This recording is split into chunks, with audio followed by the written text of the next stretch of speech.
Jina langu ninaitwa Edilon Jason. Barabara inayoenda Mkibungere imetengenezwa kwa TASAFU. Lakini tangu itengenezwe na TASAFU imeisha kanda. Mimi nilikuwa ninaomba muifikirie ile barabara inasaidia watu wengi. Kusudi itengenezwe iwe nzuri, iendelee kufanya kazi. Maana tangu waitengeneze watu wanapitamo, wengine hata watumishi wanaoenda Nyakaliba wanapitia pale. Kwa ile ni njia ya mkato kwa ajili ya hao watumishi na wasaidia hata wananchi wote. Kwa ninaomba hiyo barabara itekelezwe. Kwa majina Kumbuka Brighton, mwenyekiti wa kitongoji cha Brambila, na hoja mbili zinazohusiana na maendeleo ya kijiji cha Ntobeye ama barabara kuu. Barabara ya Ntobeye imekuwa ni kitovu cha uchumi kwa upande wa serikali, hasa magari makubwa yanayokusanya mapato kupitia posi za serikali. Lakini nikiangalia barabara kutoka Mgoma mpaka Nyakiziba ni kana kwamba serikali ama TARURA wamesahau barabara hii. Hususan inaunganisha moja kwa moja na kipande cha barabara inayotoka Brambila.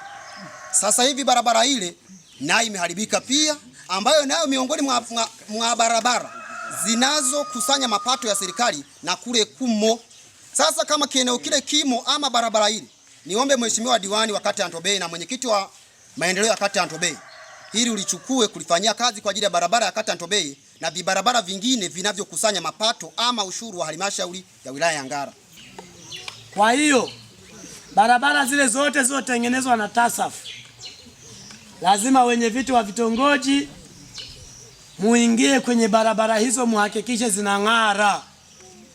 Wakati zinatengenezwa na TASAFU mlikuwa mnafurahia au hamkufurahi? Si mlifurahi barabara zimefunguliwa?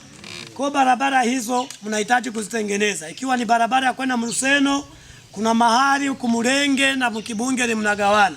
Mnakubaliana nitatengeneza mpaka hapa na utatengeneza mpaka hapa, wananchi waendelee kupata tabasamu la viongozi wao. Wenye viti wa vitongoji oye.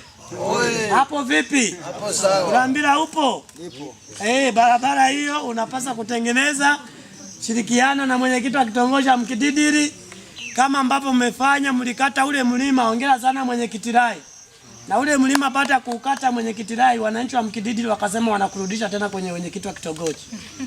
Najua tena na 2029 wanakurudisha. Eti wananchi wa Mkididiri, si sawa? Mitano kwake. Sasa mtengeneze barabara hiyo, wananchi wawe na tabasamu. Wao tu ni kuwaweka kwenye nafasi, lakini lengo tuwatumikieni. Kwa kweli wananchi ukiwatumikia lazima na wao wakuoneshe hisani. Ndio maana mmetuonesha hisani, mmeturudisha na tutaendelea kufanya kazi.